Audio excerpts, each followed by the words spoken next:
દાંડી ઘર છે, ડુંગરાઓ છે અને વચ્ચે અમારા રિવાજ પ્રમાણે, અમારા પોશાક પ્રમાણે, અમારી પરંપરા એટલે ભારતીય પરંપરા પ્રમાણે, અમારી નેહડાની ચારણોની પરંપરા પ્રમાણે લગ્નોત્સવ ઉજવાય છે. સાધુ સંતો માતાજીની હાજરી છે, વડીલો ખૂબ આવે છે, ખૂબ આનંદ.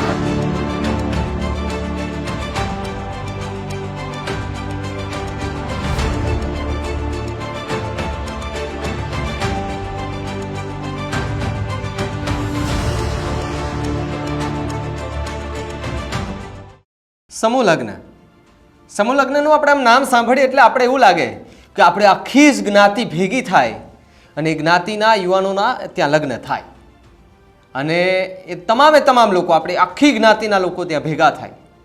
એ કેટલો હર્ષ અને ઉલ્લાસ સાથે આપણે સમૂહ લગ્નની એક કહેવાય ને કે યાદગાર ક્ષણો એક પોતાના એક મોબાઈલના કેમેરામાં પણ કેદ કરી શકીએ છીએ, પોતાની નજરે આંખે જોયેલું એ વાતાવરણ પણ આપણે કેદ કરી શકીએ છીએ. લગભગ આપણે એવું કહીએ કે ભાઈ અહીંયા લગ્ન છે, આપણે ત્યાં પહોંચી નહીં શકીએ, પરંતુ સમૂહ લગ્ન એક એવું સ્થાન છે કે જ્યાં એક જ માંડવામાં બધા લોકોના જે લગ્ન થતા હોય ત્યાં આપણે કોઈ પણ માંડવે જઈએ તો ત્યાં એક જ વારમાં બધે જ માંડવે આપણે પહોંચી શકીએ. આવા જ એક સમૂહ લગ્નની વાત કરવી છે અને આ સમૂહ લગ્ન કંઈ આપણે કહેવાય ને કે સ્પેશિયલ સમૂહ લગ્ન છે. અને જો આ સ્પેશિયલ સમૂહ લગ્નમાં સૌથી વધુ જો કોઈનો સહયોગ હોય તો એ વ્યક્તિ છે લોક સાહિત્યકાર રાજભા ગઢવી. તમે લગભગ બધા જ સમાજના સમૂહ લગ્ન જોયા હશે, ચારણ સમાજના પણ સમૂહ લગ્ન જોયા હશે, પણ બસ આજે ચારણ સમાજના સમૂહ લગ્ન વિશે વાત કરવી છે. નમસ્કાર, આપ જોઈ રહ્યા છો ન્યૂઝરૂમ અને આપની સાથે હું છું ભાવિક.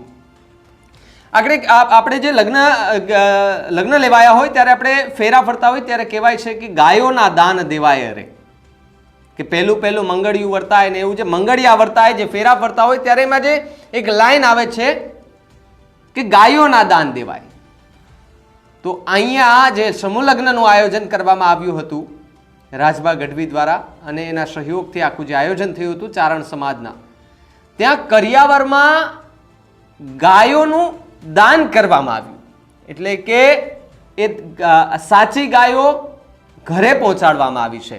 જેમના લગ્ન હતા તેમની ઘરે સાચી ગાયો ઘરે પહોંચાડવામાં આવી છે. એટલે કે જે લાઈન આપણે બોલીએ છીએ કે ભાઈ ગાયોના દાન દેવાય રે, આ લાઈન છે તે રાજભા ગઢવીએ સાર્થક કરી છે. કારણ કે જે સમૂહ લગ્નનું આયોજન કરવામાં આવ્યું હતું એ સમૂહ લગ્ન પણ કંઈ ખાસ હતા. જુનાગઢની વાત કરીએ તો ત્યાં રાજભા ગઢવી ચેરિટેબલ ટ્રસ્ટ દ્વારા સમૂહ લગ્નનું ભવ્ય આયોજન કરવામાં આવ્યું હતું. વિસાવદર નજીક રાજપરા ગીર ગામ ખાતે આ આખું સમૂહ લગ્નનું ભવ્યથી ભવ્ય આયોજન કરવામાં આવ્યું હતું. લગભગ તૃતીય સમૂહ લગ્નનું આયોજન હતું આ, ને તૃતીય સમૂહ લગ્નમાં પણ એ ચારણ સમાજના લોકોમાં ઉત્સાહ જોવા મળ્યો હતો. લગભગ 58 ચારણ સમાજના યુગલના લગ્ન કરાવવામાં આવ્યા હોવાનું જે છે તે વાત સામે આવી છે આમાંથી. અને ચારણ સમાજના પરંપરાગત રિવાજ પ્રમાણે આખી આ લગ્ન વિધિ કરવામાં આવી છે. રાજભા ગઢવી દ્વારા કરિયાવરમાં તમામ કન્યાને એક ગાયના દાન પણ કરવામાં આવ્યા હોવાનું રાજભા ગઢવીએ જણાવ્યું. પેલા રાજભા ગઢવીને પ્રતિક્રિયા સાંભળો કે જેમાં રાજભા ગઢવીએ આખા સમૂહ લગ્નના કાર્યક્રમ વિશે શું કહ્યું. જે ભગવતી મા રવેચીના ધામમાં 58 દીકરીઓ છે પ્રભુતામાં પગલાં મૂકી રહ્યા છે જોડલા, ત્યારે એનો ખૂબ આનંદ છે મને. દાંડી ઘર છે, ડુંગરાઓ છે અને વચ્ચે અમારા રિવાજ પ્રમાણે, અમારા પોશાક પ્રમાણે, અમારી પરંપરા એટલે ભારતીય પરંપરા પ્રમાણે, અમારી નેહડાની ચારણોની પરંપરા પ્રમાણે લગ્નોત્સવ ઉજવાય છે. સાધુ સંતો માતાજીની હાજરી છે, વડીલો ખૂબ આવે છે, ખૂબ આનંદ. મારા પરમ પૂજ્ય પિતાશ્રી સ્વર્ગસ્થ કહેવાની ઈચ્છા ન થાય એટલે એમના પુણ્યથી, મારા માતુશ્રી અને મારા પૂર્વસૂરીઓ અને મા રવેચી, મા જાળંધરીની પીછળ મોગલની કૃપાથી, દ્વારકાવાળાની મહાદેવ ભોળિયાનાથની કૃપાથી ખૂબ આનંદ થાય છે. કોઈ દી સપનામાં ન વિચાર્યું હોય એવા સરસ કાર્યો થાય છે, એનો આનંદ છે. ખાસ કરીને પરંપરાઓને લઈને શું કહેશો? પરંપરાથી જ ભારત બનેલો છે. ભારત એટલે શું, ખાલી આપણો જે નકશો રહ્યો એ નહીં, નકશો તો છે જ, પણ ભારત એટલે વિવિધ પરંપરા, વિવિધ રિવાજો, વિવિધ ઉત્સવો, વિવિધતાથી એકતા, વિવિધતામાં એકતા એટલે ભારત. એટલે એ આપ જોઈ શકો છો પોશાક ને બધું, એ જ આપણો ભારત બનાવે છે. આજે પહેરવેશને લઈને તમે જે પરંપરા છે લુપ્ત થઈ ગઈ, શું કહેશો? પહેરવેશ આપણો પહેરવેશ છે એ સાયન્સ સાથે જોડાયેલું છે, એના ઉપર ઘણું કહી શકાય. એટલે વિજ્ઞાન આજે સંશોધન કરે છે એક એક વસ્તુ ઉપર, આપણું સોળનું હોય, કેળીનું હોય, ભેટ હોય, પાઘડી હોય, તો એ અદ્ભુત આપણી પરંપરા છે અને દુનિયાની નજર ખેંચાય છે. આજ પણ તમે ટ્રેડિશનલ કંઈક લઈ આવો એટલે દુનિયા આપણી બાજુ જોવે છે કે આ કંઈક જુદું છે અને સારું છે અને જૂનું છે.